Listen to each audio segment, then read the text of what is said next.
and welcome back to our show, A Series of Awakenings. On today's show, we will get a little more insight on polling. I'm your host, Aksa Khan, and I'm joined by student guests Michelle and polling expert, Professor Leonie Huddy. It's great to have you both on the show today. Let's jump right into it. So my first question for you, Professor, is can you give the audience a little bit more insight on what it is exactly that you do? What role do you play? I'm a political scientist, so I do a lot of research and I study public opinion. I have an odd background. I'm also a psychologist.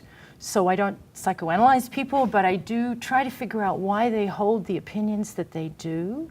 And often people aren't good at explaining that, so it's my job to try and figure out where their ideas come from by asking. I do a lot of survey research, but sometimes I do experiments where I might alter the kind of information that someone is getting in a survey to find out what influences their opinions. So it's really about the dynamics of public opinion. And I study mostly in the United States, but also in other countries as well. Oh, that's super exciting. Yeah. Well, my next question was, why did you get so involved with American politics? The study of political psychology, I think, can be applied anywhere in the world. Our ideas, I think, are really good ideas. We study things like identities, groups, and how they influence our political views. But the field has been best developed and connected to the study of American politics. So that's where I've spent a lot of time studying, and I live in the United States. It's a big, interesting, diverse country, and there's a lot going on. And it's a very influential country, so understanding public opinion in this country it has implications for people in other countries as well. So how, from my understanding, you're from Australia? That's correct. So how does the political system here differ from? Well, Australia, like many British countries, has a parliamentary system. So that means that there's no direct election for a president. The leader of the country is a prime minister. And so when people are voting, they're voting for their local representative, and those individuals choose the prime minister. Now, so that means that in the US system, there's a lot of emphasis on these individuals who are running for president. It's unlikely, in my view, that someone like Donald Trump could ever be a leader in the Australian political system because that person is not experienced within politics. So in a parliamentary system, usually the person has to have good connections with other political representatives who elect them. So it's really election by peers. In the US, the president is appealing directly to ordinary voters, and that has its pluses and minuses. So it means we worry in this country that people with a lot of money can come in, spend a lot of money, and perhaps influence that their campaigns, spend a lot of money on ads, that this can be very influential. Having said that, in the parliamentary system, things have moved more. You might have seen this in Britain or other countries where the leader of the party seems to be on the ballot even though they're not. So these elections around the world have become more leader-centric, even in other types of political systems that aren't a presidential system. And Australia has debated whether to become a republic, and the big debate is centered on whether there should be a US presidential style leader, and no one can come to agreement on that. So it remains a parliamentary system. That's interesting. I think something with the involvement, or how you were saying the emphasis in America on the leader and how they don't really necessarily have to have a background. You can even see, like, people are saying, oh, Kanye West, 2020. Oprah Winfrey. Oprah. Like, I feel like for some reason our generation is digressing from those with a background in politics. And I think we don't trust them. I think most people our age do not trust politicians, but I feel like there's also a fear in that they truly don't really know what they're doing in some aspect. You mean politicians don't? No, non-politicians, as like Donald Trump. You know, it's a worldwide phenomenon right now. Yeah. So one thing that we know is that younger people pay less attention to politics as well. They're less likely to vote. Yeah.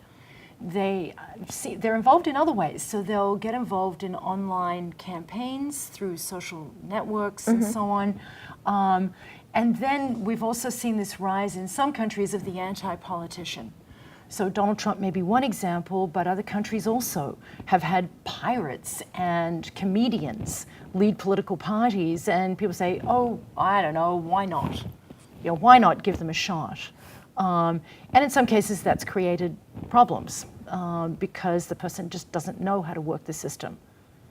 That's interesting. So I think we're in an interesting anti-politics moment. It's not clear that there are good options out there. Yeah. We love it or hate it.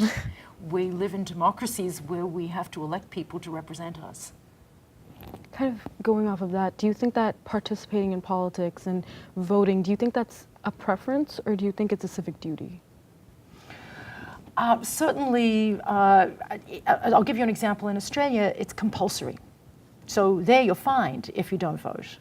Now, one thing you can say at the end of the election, about 25 countries in the world have compulsory voting.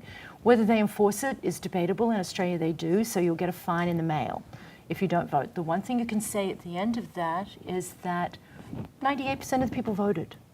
So we don't have these arguments about, well, what if? What if a greater percentage of people came out to vote? It also avoids having to spend so much money on voter turnout.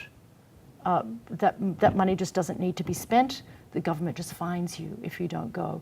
And you can decide to file something called a donkey vote. It means that you haven't actually voted, but you've gone to do this.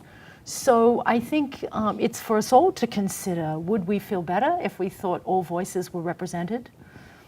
We do live in these democracies. Unless we just give it up and hand it over to leaders that apparently we're suspicious of, we don't have many choices. I think a lot of times people from younger generations, so millennials and post-millennials, use the excuse that they just don't want to get involved with politics. Do you think this is a valid argument, or is it kind of just another excuse not to go out? Well, I think that there are mixed reasons why young people don't get involved. So one thing that we should all consider is when the elections are held in the United States, again, people will say, is it really a good idea to have an election on a work day? For example, in Australia, it's always on Saturday. So you try to maximize the availability of these polling places so that people can go. So I think from that vantage point, we have to think, is it just apathy? There are other structural factors. So if you're at college, for example, perhaps you're not really registered in the right place, you can't get to the polling place, you haven't fixed that. So there are other structural considerations. So I think it's a mixture of factors. And again, at any age, better educated people are more likely to vote. I think a lot of times, even for our generation also, they don't think that, which isn't true, but there's also, we have an electoral college, but they don't think that their vote will count.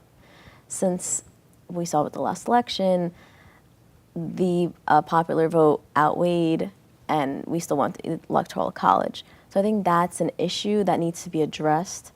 There needs to be something more education on it, more trust in the system, because people just say, oh, my vote isn't counting, why am I going, spending a day voting, you know? I mean, it's an interesting argument. So it suggests getting involved in the system, understanding that, but you're voting for many different things too. There are local levels, we'd say, increasingly also state politics matters. We live in New York State. We, for example, have passed strong minimum wage laws. That affects people every day. We're in control of things like Medicaid and who gets Medicaid for what conditions. So states have a lot of control. So those are additional elections. I think we also have to remember that it isn't just the presidency that we're voting for. And I think, again, it's about level of interest, education, getting people to understand what voice they can have. Yeah. I absolutely agree with you on that. So unfortunately, we're almost out of time for today. I'd just like to thank you both for being on the show. Join us next week when we will be talking about the Me Too movement. Thank you.